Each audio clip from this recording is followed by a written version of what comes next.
Welcome back to another episode of Buster's Beat, the podcast hosted by me, Buster Pants, North Shore local drag king.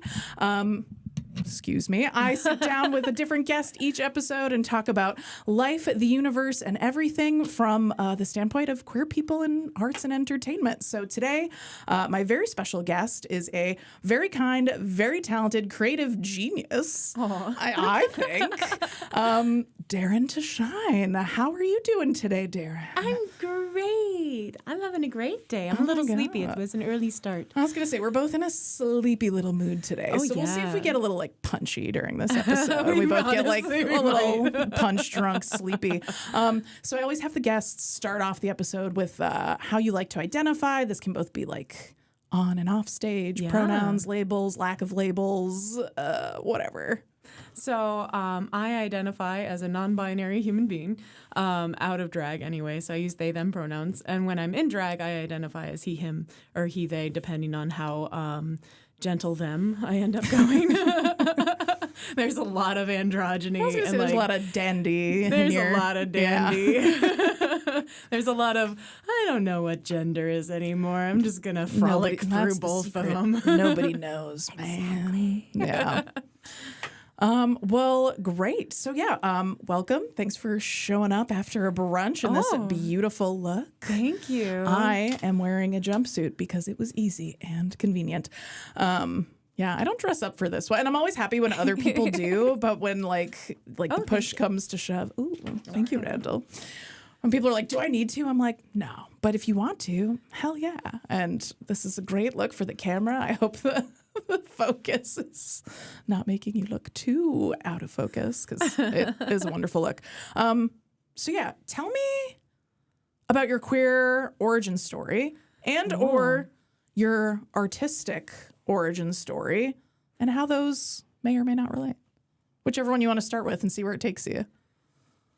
Let's start with the trauma. Yeah, let's unpack the trauma. That's what this podcast is all about. So it took me a long time to figure out, oh, bitch, you're gay.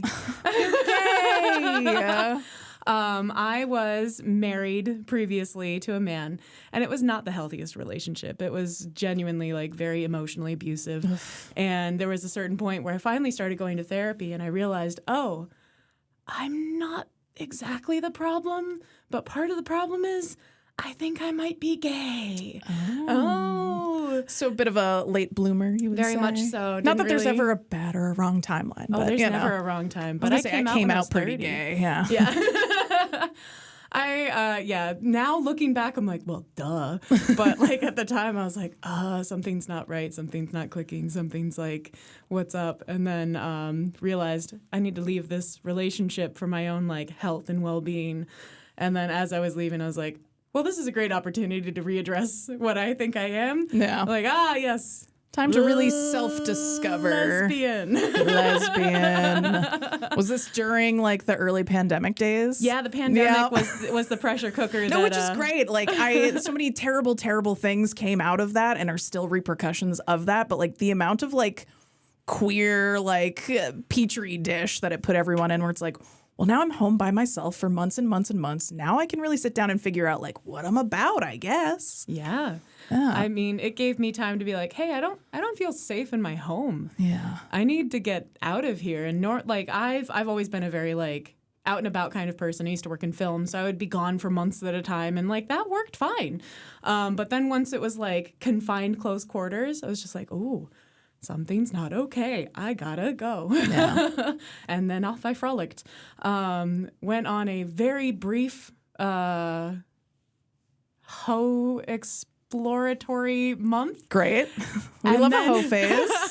And then I met my now wife. Perfect. Classic lesbian love story. You hauled so hard. Mm-hmm. You sure did. But it seems like it's working out. It's great. Yeah. I love her so much. And she's just such like an incredibly important part of just my healing and love and life. And yeah. But I'm glad you got that little hoe phase in. You know, snuck it in real quick before you found like the soulmate, you know. 1 month of chaos. That's all you need sometimes. Some people need a day. I'm still in it, you know? I couldn't have kept going, honestly. I'm still in it. I don't know. It's just me. It's not a good thing necessarily, but I'm there. What are you going to do? You know. Part of the brand. It's part of the brand. So you came out at 30. Did you use drag to kind of explore that, or did you come out and then being introduced into the queer scene and then seeing drag and being like, ooh, that? Yeah. Yeah? So I was like, I'm gay, bitches, let's go. And then Al actually brought me to my first Drag King show. And I was like, wait a minute. We can do what? There's kings? I had no idea. I was very drunk. It was Halloween. As soon as they had an audience participation, they're like, and in a minute, we're going to invite. And I was right next to the person on the mic. Just jumped up out of your seat. Literally. Please. Like, how did you just materialize next to me? I was like, I want to do this. Man. So Put me in, coach. yeah, and then just like got deep into the drag community real quick and just I love it so much. Was that in Providence? Yeah, that was in Providence. Was that at Askew? That's the only place I've ever been to in Providence at Askew, so far. I believe. Nice. I'm sad that place is closing because I've been to it twice and I was like, man, I really like going down there. And then I saw a post that was like, yeah, we're closing. And I was like, well, I'm glad I got my photo booth, the phone booth photo in. Thankfully, the whole group, like Winsong, who runs it, and all of the bartenders and everyone, we're just moving next door to Alchemy. Good. Okay. So it's a little bit of a different vibe. It's not as cozy as Askew is, but it's still a good vibe. All right. So They're still going strong. Well, that's good. But it is always sad when like an establishment where it's like, we can't have both. It was so sad. And this past Wednesday, I did Sweet Rosé with Semi-Sweet and Rocco Rosé, and it was our Sapphic soiree. And all of us were recovering from the election news. So it was like a much chiller evening. A little bit of aftercare. Literally. Yeah. But there's a song by 76th Street that I have been listening to on repeat, and I was like, oh, Sapphic Soiree, this is the place I need to perform this. And it was the Lipstick Lounge, because when I heard that song, all I could think is, that's what it was like going to Askew. Suddenly seeing like queer couples and especially lesbian couples, So like many just lesbians out and about and like just cozy and comfortable. And I was just like, yes, this is my Lipstick Lounge. And I'm very sad that it is closing. What did somebody else buy it? The rent was going up too high because what's happening right now is all of the buildings are getting bought up for big apartment buildings. Just for big. Just for big. For big. Yeah. That is unreal. Something that I love about your drag, that I think lots of people love about your drag, is you serve the like most incredible, inspired looks. Where like you make a lot of your own costumes. I do, yeah. You do your own makeup design. Where did that come? Like, do you have a background in like theater, costume design, stuff like that? Yes, I do. Tell me more. Let's circle back to my art origin story. I've always been a theater kid. Okay. Period. I mean, I didn't want to assume, but I have a pretty strong radar for it. In high school, she was basically my girlfriend, although neither of us realized that we were high school. queer at all. No. We were just best friends who spent every single second of every day singing Rent and Wicked to each other. Very heteronormative behavior right there. Very heteronormative. But our whole thing was just we loved theater. We loved performing in it. We wrote plays, like we directed things. And then I have always been an artist, a painter, writer, drawer, things like that. And my Paul Zodos, my teacher, was like, you're really good at this. I think you should go to college for it. And I was like, oh, that's a thing? So I did. I went to the University of Connecticut for costume and set design for theater. And that's where I learned a lot of skills. And then I went from that into filmmaking, where I was a production designer, costume designer, special effects makeup artist. Am I tapping the table too much? No. I tend to do that. No. And I flail a lot. That's okay. So yeah, I've always been like very much in like a creator. I love making things. I love building things. Film got to be too much for me because it was just they're long days. Yeah. Your shortest day is 12 hours. I was gonna say it seems very sporadic and demanding. Oh, for sure. Yeah. It is a full-time hustle whether you're on set or not.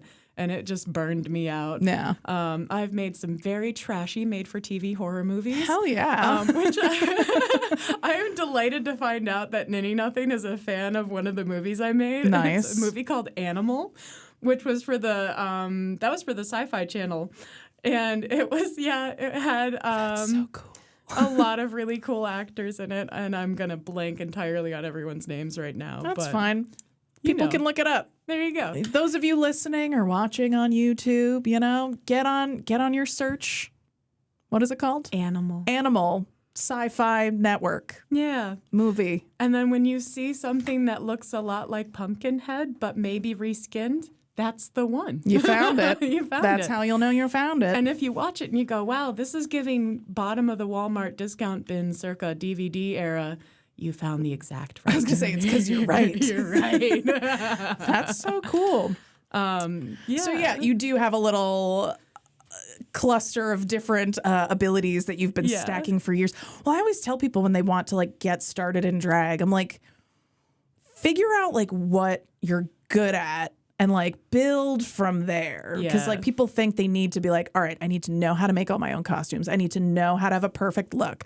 I need to know how to do this. Because they'll see people emerge who have like extreme backgrounds in certain things and be like, I mean, how long have you been doing drag publicly for? Drag? This is year 3? Yeah, so somebody starting might look at you and just be like, they've only been doing this for 3 years and all that, but it's just like they don't see all that backstory that's going into it. So like I have a really good friend of mine who is like literally a rock star. She from like the age of 18 to 32 was in a rock band. And she wanted to start doing drag. She's also like a licensed makeup artist. Yeah. Like she has a crazy rock star closet. And she's like, I kind of want to do drag. And I was like, you literally have all of the tools and a best friend who's a show producer. There's literally nothing standing in your way besides you. But like sometimes people want to start and they're like, well, I'm really good at lip syncing. I'm like, start there. Your makeup's going to look bad for the first year no matter what. And even if you're really good at makeup, you're going to look back at it a year later and be like, what was I thinking? Oh, yeah. It always grows. And that is one of the things that I always think of is like, especially now that I'm like 2.5 years into drag, it's like whatever performance happens, you know, sometimes they're not perfect. And that's okay. Sometimes they're terrible. Sometimes they're really bad, and that's okay and too. You go, well, I did the best I could for that evening or the best I could for that moment, and you just keep building you on learn, it. You keep going from you there. build experiences. Exactly. Well, that's like when I started doing drag stuff, like I had a history in theater, I had a history in slutty dancing, I had a history in hip hop and like rapping and things like that. Makeup, not my strongest suit, which is fine. But when I look at pictures of myself from like 2 or 3 years ago, I'm like, God bless me, I was trying. And I'm better now, and that's what matters. But looking at those early pictures, like, whew, man, not good. Not good. Even a few months ago, I'm like, you've learned since then, too. It's true. It's a constant process. It is. I feel like every time I get into drag, I'm trying something different. Yeah. Or it's like chasing the high of like, okay, the last time I did my makeup, I did something perfect. How did I do that? And can I capture it again? Because that's where I'm always at, where I'm like, ooh, I took that little Instagram video and like my cheekbones were perfect. How did I do that? It's like it was by accident. I like ran out of the wrong thing, you know? Literally. Or I did really good drag recently, like literally in the trunk of my friend's car. I love that. Like at night in a field, sitting in the trunk of a car, like using a dirty mirror. Like, this is fine. It was a music festival drag. But like sometimes, you know, you cook under pressure. It's so true. Yeah. It is so true. I've done some really cool, like one of my favorite looks was it wasn't for a show. I was just practicing doing like naturalistic boy drag. So that, because I was cast in a show to be an Adam Lambert lookalike. Okay. So I was trying to be as Adam Lambert as possible. Yeah. And I just rolled into stable looking like real beefcake. And everyone was like, where did this come What is from? this Who are look? you? What is your gender? I'm like, I don't know. We'll find out together. But take some photos because I look pretty. Yeah. Yeah, that's the worst when it's like just a practice run. Yeah, It's and like, it looks stunning. why is this better? How do I capture this for the actual show? Yeah. Oh my God. So you did theater stuff in high school and then went to college for theater and film? Went to college for theater, and then so my first film project was because I was being antisocial, sitting most at, good things start. with my sketchbook, which is how I used to make friends. Was I would go out places and be like, I don't know how to interact, so I'm just going to sit here until someone talks to me, and then usually it would happen. So the daughter of a director of an indie horror movie that was going to be filming over the summer, like, befriended me because she saw me drawing. Was like, we need a storyboard artist, and I was like, I've never done that before, but sure, why not? So I ended up storyboarding like the first, I don't know, crash sequence of the movie. I did not do the whole movie because that was a lot, but I did like the first, I don't know, 15 minutes of the script, and then they were like, that was awesome, you want to come intern? I was like, sure, why not? Nice. and then it just went from there, and I started networking and like finding my way into projects. One of the coolest ones it's like I think it was my first production design job, but it was still one of the coolest projects I ever got to work on. It was this movie called Diamond Rough, where we filmed in Hartford, Connecticut. But like it was such a just like, I don't know, it was just so indie, it hurt. But like the mayor was involved. We got to drive the brand new police cars down Main Street because they're like, yeah, you want to use our new fleet? We got new cars. You want to take them for a little spin? We're like, yeah, because it was a bank heist movie. Perfect. We took over the entire Bank of America building, which I think has a new name now, because they were like releasing it. So the whole thing was empty.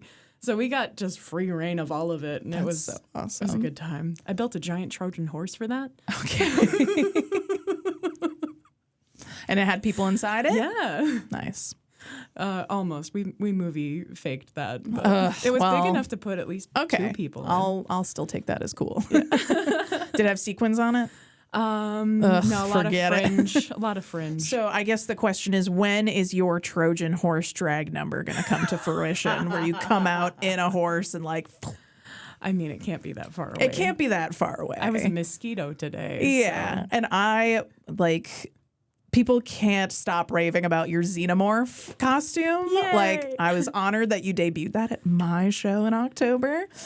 When you were like, yeah, was finished gluing things on this morning. And I was like, that's incredible. Yeah. So I'm glad you, so are you a sci-fi nerd, or was it like just the look or? I love science I was going to say you made 4 sci-fi films, but like, what's your like pocket of sci-fi? Or your like top 5 favorite inspos. That's hard. So Star Trek, is one of them. Which? Next Generation and Voyager specifically. I really like Enterprise, and I think people really don't like me because of that. But I love Scott Bakula. I get that. He's so persuasive. My headcanon is that. Have you watched Quantum Leap? No, I have not. So Scott. Oh my God. So Scott Bakula stars in Quantum Leap, and this guy is just quantumly leaping from like body to body to like solve situations. It's very sci-fi. There's not a lot of explanations going on. And it ends really ambiguously of just like, he's just going to keep quantum leaping forever. So my headcanon is that he quantum leaps into Captain Jonathan Archer of the Enterprise, because who else would be a better diplomat in space with aliens than someone who has already lived thousands of lifetimes. I think that's perfect. So I think you should go watch Quantum Leap. I think I need to go watch that for sure. Doctor Who's another one. Nice. Do you have a favorite Doctor or era of Doctors? No pressure, no judge. Least favorite era of Doctors? all of the ones I watch, I hate them when they first change, and then I love them. Yeah, as they grow on you. You're just like, damn it, I love you in a different way each time. Do you watch like the old ones or just kind of like the 2000s on? 2000s on was where I started, and then every time it like pops up on one of the streaming platforms that I have access to, I will binge watch as much as I can before it leaves again, because this keeps happening. The older one or the current? Older and newer. They keep bouncing from different streaming because services. it was on BBC. Now BBC doesn't exist, and then it was on HBO. And for a brief time, it was on Netflix. somebody and then DM us where we can find it. HBO Max, the new one's on Disney Plus. Like, it's on Disney it Plus now. That's right. Yeah. That's right. I forgot Disney. Disney couple. Doctor Who is now a Disney princess. Or I guess the TARDIS would be the Disney princess in that situation. The TARDIS is absolutely a Disney princess. Yeah.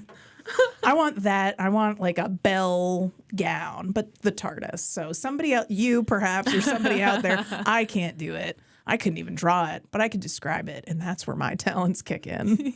And I know where to stay in my lane.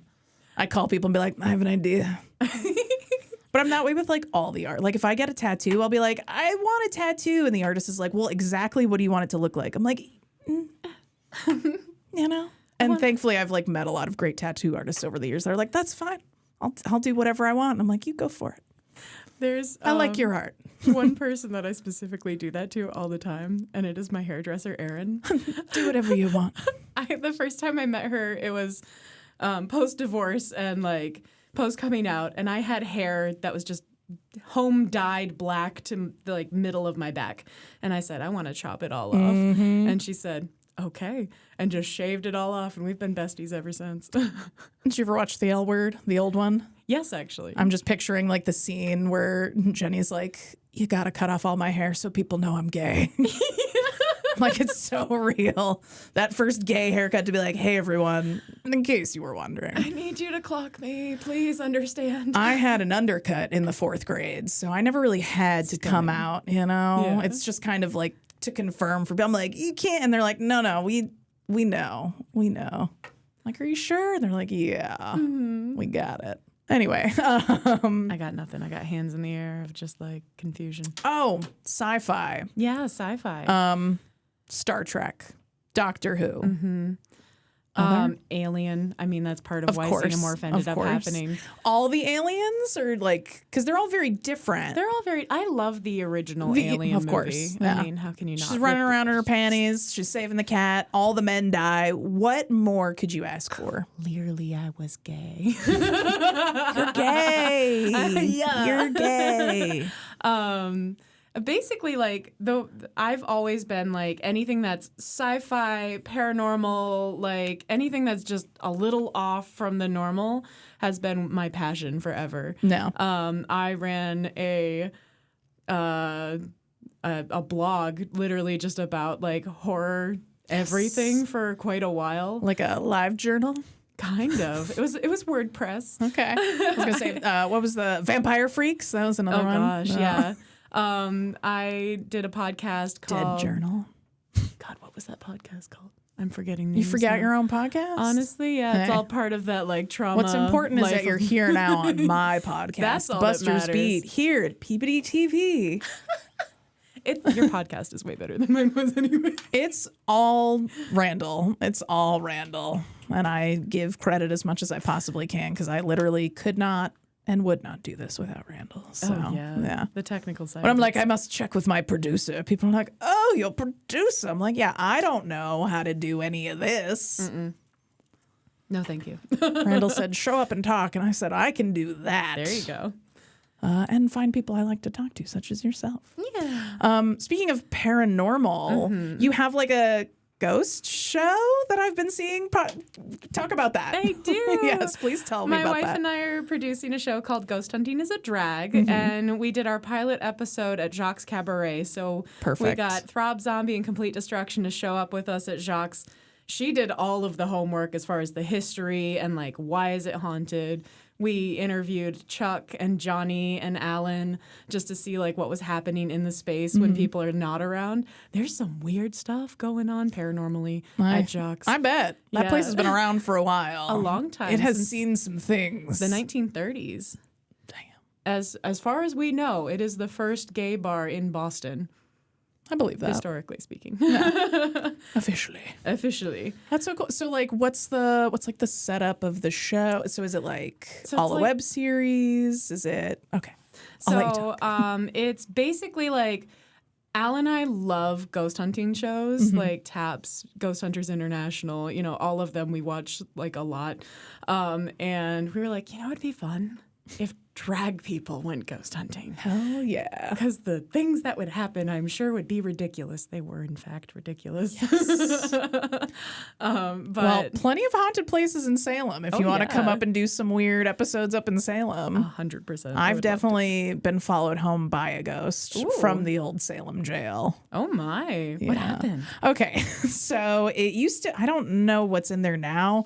It's condos. And back in the day, there was a restaurant that I worked at there. And it was like in a series of a bunch of restaurants that could not stay open. It was just like a cursed spot for multiple reasons. But there was one day I had made a joke in poor taste about hangings. And many people were hanged, not hung. Maybe hung, but that's not the word you're thinking. Many people were hanged there, and like I didn't make a joke about that specifically, but and as soon as I said it, I was like, somebody's mad. Like I feel weird. I shouldn't have made that joke. Sorry. So then I went home later that night and I started talking about work, but I kept referring to it as the place that I didn't work at, like before, which was like a jail-themed restaurant. And my friend who I was with, who's like a staunch atheist, was like, why do you keep doing that? And I was like, I don't know. Like, I have no control over what's coming out of my mouth. And then we kept hearing really weird subsonic thrumming. And like, I'm very noise sensitive to quiet noises. Like if there's a cannon going off next to my head, I won't wake up. If somebody's DVD menu is on loop 3 buildings away, that will wake me up. Yeah. Don't know what it is, but my brain's like that. So I could not rest till I found the source of this. I was like, this is weird. I thought it was the neighbors. Then the neighbors started making noise. I was like, this isn't the right volume level. I went through the whole apartment building. It was like a 3-story building, maybe like 10 apartments on each floor. The noise was not coming from anywhere in the building except my apartment. I searched my whole apartment. It wasn't coming from anything inside my apartment. I went outside. I walked through the whole neighborhood. You could not hear it anywhere besides my apartment. And I went, this is fucking spooky. I don't like it. And I had like, sage or a Palo Santo wood stuff, some hippie shit hanging out. And I just went, all right, enough of this. And I lit it and it immediately stopped. Yeah. And even my atheist friend went, yeah. And I was like, okay, that's how I know it's spooky. You're freaked out. So that was my ghost. I was like, nothing bad happened, but I was like, I could feel it. Oh, yeah. So whatever that is, call it a ghost, call it energy residue, but... Fun fact, the fact that you bring up frequencies. Have you ever heard of the ghost frequency? No. So am I tuned into it? Is that why possibly. I can't sleep? So there is scientific evidence that says there is a sound wave that can cause anxiety and fear. It's a certain frequency, hertz frequency, that will cause a reaction in people. And when they were first experimenting with it, they started seeing things in the room. And it can cause you to see things. Ooh. So that's one of the theories about ghosts is That's it really just cool. a sound wave? I mean, or maybe there's something there and does it exist on a different frequency? Yeah. Is it tapping into that sound wave or is it just the sound wave itself? Either way, it's cool. I've never heard of that. That probably explains so much for me though. Either direction that's in, whether ghosts are tapped into me or I just can't sleep because I'm too anxious. I am on that frequency. You're on that frequency. Leaf blowers. Me and Kate Blanchett, campaigning against leaf blowers. Every time there's a video of her where she's like, I hate them. I don't understand them. They're stupid. And I'm like, yes, queen. They are. They're one of my biggest nuisance pet peeves. I'm like, it's windy. We're outside. They're just going to blow away again. Can't let them be around. It's the ghosts. It's the leaf blowers. It's all the anxious things. Do you have other places that you're like episodes you've already recorded? I mean, you don't have to do any spoilers, but like, are you going around Massachusetts, around New England, around the Currently, we're country? looking for our next location. So we had Jocks, which was an incredible experience.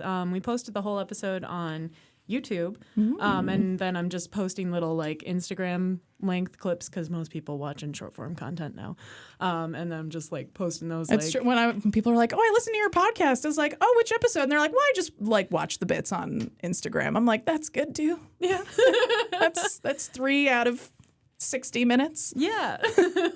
No one has the attention See span something for clippable because that's all they're gonna watch. That's it. Which those are, of course, doing much better than the YouTube video, which is what I expected. ADD, you know, no one can handle it. I'm there. I've got TikTok brain. Well, I always tell people, they're like, "Oh, tell me about your podcast." I'm like, it's for people who like podcasts.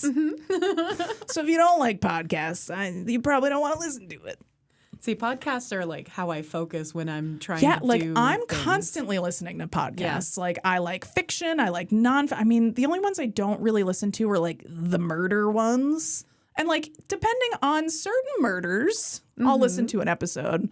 But like, I just love it. And I feel like, especially in the drag scene, because music is work for us, it's just soothing to be like, I don't need to think about music, because I'm not trying to look for a new number right now, or like be triggered by a song where it's like, I can't even listen to this anymore because I've done Mr. Brightside too many times.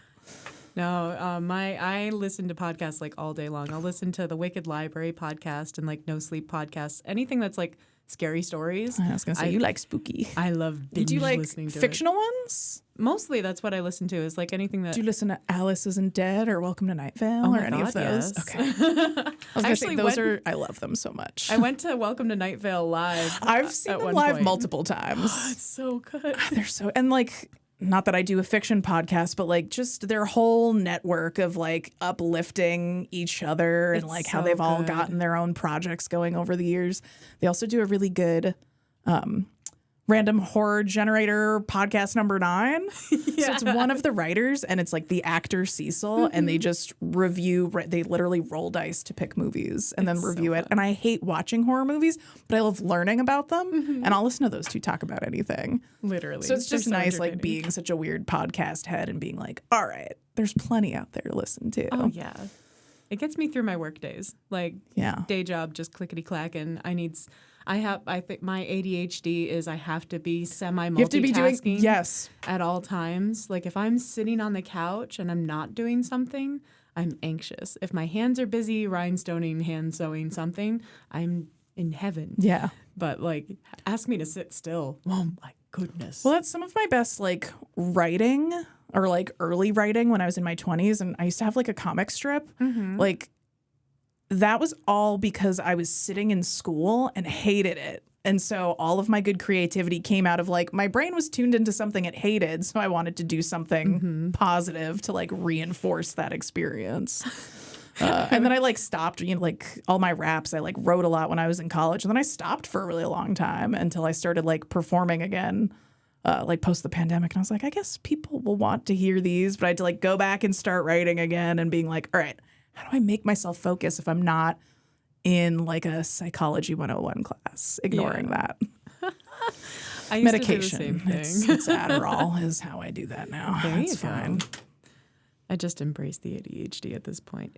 Sometimes I can use it to my advantage. Bizarre. Sometimes I really have to like cage the beast a little bit to get things. My lists, I have many lists, and it's all just like windows. That's one of the things on the list. It says windows, hair, shirt. Oh no. Oh, some of these are okay. Bank with an exclamation point. Uh-oh. That one seems serious. Oh, Venmo people? Okay, Venmo'd all them. You got your money? I did. Yeah, everyone's paid. Thank you. All right, I'm caught up on my to-do, which is also the gay agenda. I like to show this off. I'm almost out of it. Fun fact, my drag name was almost Gabe Agenda. That's pretty good. Well, now there's North Shore Queen who started performing in the last few months, and her name is Gaya, like Gaya, Gaya Agenda with a J. That makes me so happy. And whenever we're doing a show and I have my gay agenda and I have my gay agenda and my gay agenda. So, or writing down gay agenda on that. It's I love a good punny name. I think too. people who overthink the punny names too hard shoot themselves in the foot. But the ones that just flow naturally, that happen, like yours, Darren Tashine. I'm like, it doesn't sound like a pun right away. You know what I mean? And there's just so many out there that it's like, if I'm coming up with a drag name, it has to be like this funny pun thing. I'm like, it could just be Dave. Like, you could just be Dave the Drag King, and that's fine, too. That's fine, too. People get really bogged down in that. Where did were you just struck with inspiration for your name? Or? I was, back when I was on Twitter, just Back stream in the of day, consciousness. the artist formerly known as Twitter. Posting random things that were like, this is that's a drag name. And I just like kept posting names until I came up with Darren Tashine. Wow, that's cute. I like that. And then I just went with it. Well, and it's cute, and also you're very sparkly and you're very shiny, so it does like fit with your aesthetic very well. I feel like there's also a lot of like drag names out there, and not that I'm specifically shading anyone that I know, but they'll like have a really specific genre of a name, and then like their look doesn't fit that at all. I'm like, can we workshop in one way or the other? Make this cohesive. I had a feeling I would end up being a sparkly, dramatic, theatrical boy, because that's all I want to be at all times. I'm just like a messy little gutter guy, but not like a otherworldly way. Like there's so many cool like goblins and ghouls and creatures, and I'm like, no, I'm just like a shitty guy, and that's fine. I love being a shitty guy. You do it so well. It's my bread and butter, you know. It's hard to be nice in this day and age. I mean, I guess in the modern day, I'm taking the patriarchy back from the patriarchy and using it. It's ours now. Yes. Another really random thing, and we don't have to talk about this, but like it was something that we bonded about once before, and to give all the people out there hope, food allergies. Oh my God. You want to talk about food? Let's talk about food allergies. Well, to be queer and to also have food allergies is to be constantly having to advocate for yourself. Constantly. And I just feel like I know so many queers with food allergies. Oh, yeah. So I can't eat gluten or dairy. Gives me asthma. I also can't have raw apples. That's an odd one. It's so odd. What are you hit with? So I was gonna say it's gluten and dairy too, a right? severe egg allergy. Oh, is no. the main one. Yeah, that one I learned after eating eggs every day for most of my life, and then suddenly it was just I was waking up with like I couldn't see out of my eyes. Oh my God. My lips kept splitting open. You know, it was real traumatic. I'm like, what's going on? Is someone beating me up in my sleep? No, you're just allergic. Sleep punching yourself in the gut with eggs. And then, yeah, dairy, gluten, avocado has recently betrayed me. I'm Bananas. so sorry. Watermelon I will still mess with even though it messes with me. Peanuts I avoid because that was one of my like childhood You're food like allergies. like you're already playing enough. We might as well try Let's to just avoid it. I don't wanna mess with that. Well, and I feel like once you start buying foods that are like it's dairy free and gluten free and nut free, and you're like, and it's also this and that, like there's nothing left in it really. So you just kind of get all those at once. I survive mostly on potatoes a lot of the time. Hey, you know. Like, any Irish in your family? I'm very Irish. There you go. Yeah, I also eat a lot of potatoes to sustain me. Potatoes and rice, and vegetables. I eat a lot of vegetables too. Yeah. Well, that's I only bring it up because like, you know, I do know a lot of queer people with food allergies, but it's such a weird extra layer at shows when you're interacting with so many different people and in spaces and like, you know, people who want to use food in their numbers or like bring food or like gift performers with things. And it's just like, oh, this might actually kill me. I'm sorry. Yeah, I'm so sorry. Like I've done shows where it's like, oh, hey, we're all going to like smash cake on ourselves for the finale. And I'm like, oh, I'm going to just like hang out to the side and watch. And it's like, oh, why? You don't want to be a part of it? And I'm like, no, I might die if I like get any of it in my mouth. It's You know, like no big deal. It's a thing. Like anytime I do a brunch specifically, I just always give my meal to my wife because I cannot safely eat any of it usually. Yeah. That's why I loved doing brunch at Plant City. When we were doing that. A lot more options. Yeah. I knew everything on the menu was basically not going to kill me, which was nice. Do you have any favorite local-ish, like New England local will qualify, like bakeries or restaurants that you feel the safest in? So Plant City, I go to as often as I have extra money because Is that Boston, Providence? That one's in Providence. Okay. And Friendly Toast in Boston. Love Friendly Toast. Every Because time they're everywhere. There's one over here in Danvers, too. It's so good. It's so good. I always describe it when people are like, I've never been. I'm like, it's fun. It's just fun. They've got basketball lights and vinyl everywhere. Yeah. It's just fun. They have the best gluten-free vegan pancakes that I've ever found. And anytime I go, I don't care what time of day it is, I am having the pancakes, period. The only time I've had their pancakes, it was one big pancake. Is that the same pancake? Yeah. Okay. I just remember being like, I'm just going to get one because I'm getting all this other stuff. And then they brought it out. And I was like, Jesus Christ. It's a I'm whole like, meal. it's a good thing because usually when you're getting like an allergy specific, it's like half the size. Teeny little, I'm still hungry. And then they'll charge you double. And then you have to order triple to be full. Yeah. So. Another one in Providence is Wildflower. First time I walked into there, I was like, oh, I have an egg allergy. And they're like, welcome to our vegan bakery. And I was like, you mean there's no eggs in the whole building? That's pretty good. Excited screaming. So now that's my place I'll go whenever I need like an emotional pick-me-up. Like I'm going to go get. Is it like a bakery coffee shop? Like, nice. Really good coffee, but it's the blueberry scones and the chocolate chip cookies that I usually end up going there for because they've got a very nice Venn diagram of like gluten-free, but everything's vegan. I went to, and I won't name names, but I went to a place that I really loved for a very long time because I haven't been able to eat gluten for like a decade, but the dairy thing is still relatively new. So I'll go to these spots that I know have gluten-free options and I find out that none of them are dairy-free. Yeah. And I went all the way up to like Portland. We're doing like a bunch of other things. There's this one place where I was like, this is the one place I want to go to get these very specific baked things because they make them gluten-free and I never get to have it. And then we got there and they have gluten-free and they have vegan, but nary the two shall meet for the gluten-free vegan options. And it was sad. That's why I'm like, let's trauma bond about food allergies because as someone who travels for shows, like everybody wants to like go get fast food on the way home. And I'm like, well, I've got crackers in my car, so I'm not giving any of you a ride to Wendy's right now. You can all go home and eat your snacks at home. Yeah, like what have I eaten today? I've had some hash browns for breakfast. There you go. I had a coffee. Nice. And most important meal of the day. French fries for lunch. Potatoes and coffee. So you're fine. What have I had today? Coffee for sure. Toast. Gluten-free sourdough toast. Nice. We're doing amazing. We're doing so good because we have so many options. Well, no, I get like ADD lock too, where it's just like I have to be somewhere at 3. I can't do anything with my day now. Yeah, same.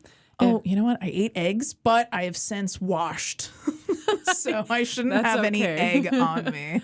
It only hurts if I ingest it. All right, I won't. Which is unfortunately how I learned that wine isn't always vegan. I didn't know that was a thing. Until were you force-fed wine? Well, no, I drank like a glass of. It wasn't even a whole glass of wine. I had about a 4-ounce amount of wine one night and got horrifically ill. What was in it? So a natural process that a lot of wines go through is clarification process, and there's different ways to do it. Egg is frequently used in the clarification process for a lot of wines. Or shellfish. If you have a shellfish allergy, check for vegan wines. So now I only drink vegan wine. Thank God those exist. Yeah. Because that I was like, I will never drink again. And then I realized, yeah. I follow a few like allergen influencers on the Instagram. Shout out to all of them, I guess. But like every once in a while it'll be like, oh, hey, like some non-gluten-free influencer obviously being like, you want your grapes to look shiny? If you just coat them in flour before you display them, they'll be so shiny. Grapes are not safe anymore. There's a lot of vegetables and things that they use. They're like, just throw because it's like a very natural like pesticide. It is. I found that out like within the last year, and I tried to like be pretty diligent about washing my things anyway, but I know not everyone who's ever served me food is that diligent. Nope. Or like, I mean, you can't eat eggs anyway, but the amount of breakfast places that put flour in their eggs to make them fluffier. Oh, why does that seem so gross to It's I guess disgusting. the eggs in general makes me when you could nauseous, eat eggs. Did you ever like go to a breakfast place where like clearly the eggs were like a loaf? Oh, yeah. I feel like none of those can be gluten free because it's like, yeah, for sure. Just eggs. excuse us. Well, there's also it used to be in Portland. It's outside of Portland now, so we'll have to use the internet together to find out. Bam Bam Bakery does a lot of the allergens. That's exciting. So if you're ever up in Portland or near Portland, I forget, they moved like outside of Portland, but I don't know in which direction. But I used to go to them for like years and years and years because they do gluten-free, they do dairy-free, they do nut-free, they do soy-free. Not everything is everything, but they have like very clear labels of like how they're making everything. And it's just nice. I love going out to eat somewhere and being like, I don't think I'm going to die today. It is really nice. I love going to vegan restaurants. Although I do eat meat, I like vegan restaurants when I'm going out, so that way I know I'm not going to die. The one thing that will kill me or make me very uncomfortable can't be here. It won't be here. It's okay. I found a nice big wheat noodle in my gluten-free rice bowl at a well-known franchise the other night.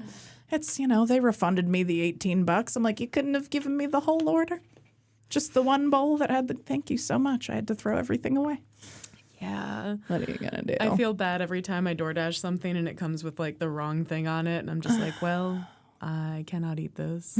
Here you go, hon. Nothing I can do about that now. You get lunch tomorrow. The final thing I wanted to kind of round the corner on, this is my first episode I've recorded post-October, also post the election. Yeah. And I didn't want to talk about it much because like I want the episode to be about you. We don't need to give like platform space to anyone who doesn't know it or need it because we all know what's going on. We do. But what are things you're doing to cope in these trying times, or advice that you have for other people as far as like my reaction? I spent a whole day like in bed. Like I spent that whole Wednesday in bed. Mm-hmm. And then I spent Thursday being like, I'm going to throw a fucking fundraiser. Yeah. So like, and that's the way I'm coping with it. But I'm just trying to like stay hydrated, stay safe. Like, what are your kind of coping mechanisms? Anything you feel comfortable sharing? The things that have been healing me in the just immediate aftermath have been, I'm very grateful that the Sapphic soiree happened the night of the election results were out, because it was just nice to go to a queer space that was a safe space and just be like, okay, this sucks. This is going to be a very hard 4 years, but we're still here together. We still have each other. And this is a bit of a weird tangent, but get weird with it.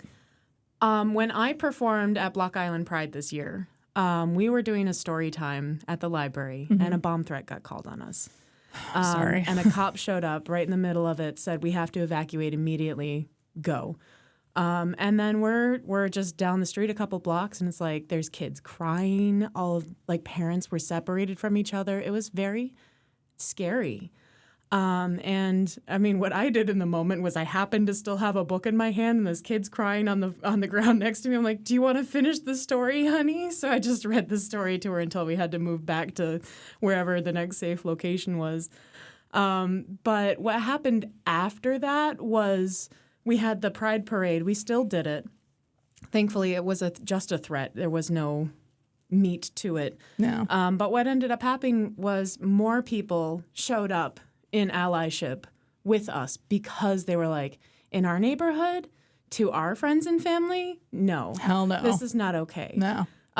So even I think I'm definitely an optimist who's been through a lot, so I don't know how I'm still optimistic. Clinging to that hope with white knuckles, baby. I think as long as you continue to be visible, continue to do the things that bring you joy, even if it is diametrically opposed to what other people want or need from you, it will get better. Yeah. Because if you don't back down, it will continue to get better. Like even interviewing Johnny from Jacques Cabaret for the web series, he was talking about how he would go there and people would be pulled out of the club and beaten in the street by cops because they're at a gay club. Yeah. Period. You were dancing with someone the same gender.